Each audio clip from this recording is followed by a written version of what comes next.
Bien, alors le corrigé du 23 et du 24, page 201, on va faire les deux ensemble puisque ce sont des exercices qui sont très courts. Donc ici, c'est juste pour, en cas de variable aléatoire, à partir d'un énoncé, retrouver les valeurs prises par la variable aléatoire. Donc le numéro 23, on vous dit on prend au hasard une carte dans un jeu de 32. Si on obtient 7, 8, 9 ou 10, on perd 3 euros.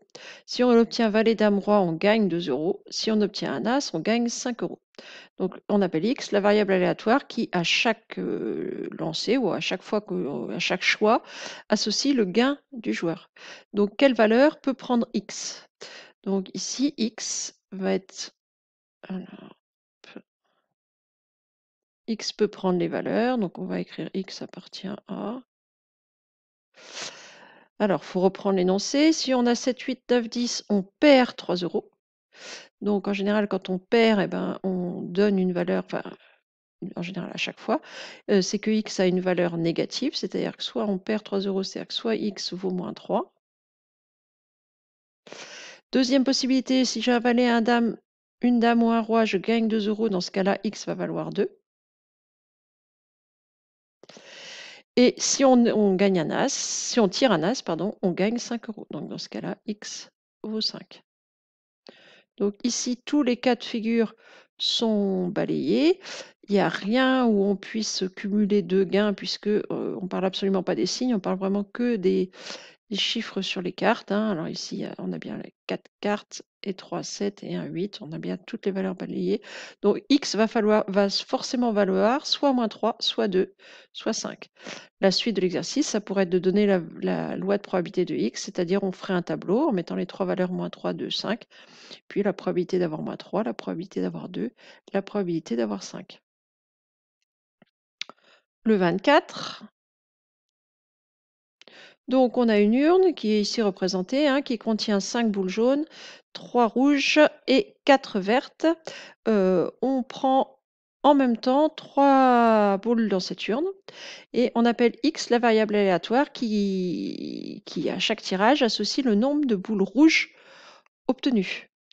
Donc quelles sont les valeurs prises par x? Donc même question qu'à celui d'avant. Combien peut valoir x? Donc x, c'est le nombre de boules rouges que je veux obtenir. Bon, bah, si je prends mes 3 boules au hasard, je peux avoir soit aucune boule rouge, admettons vous tirez 2 jaunes, une verte, donc x peut valoir 0.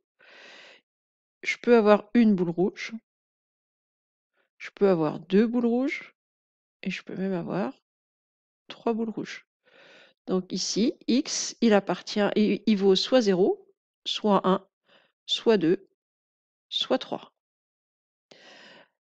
À quoi correspond l'événement, ce qu'on note x égale 2?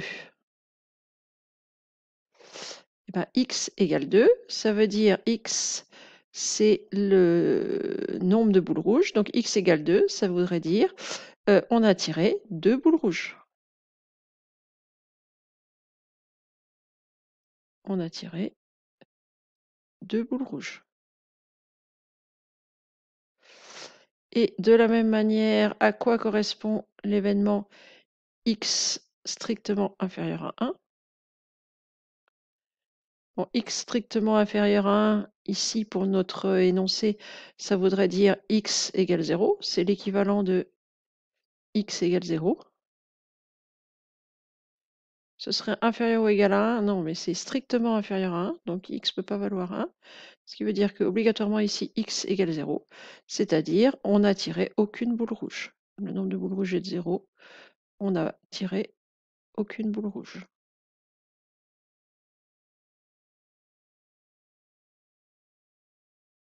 Donc il faut être capable comme ça d'associer la phrase à ce que ça veut dire sur la variable. Et de la même manière, quand on sait combien vaut la variable, retrouver la phrase par rapport au contexte.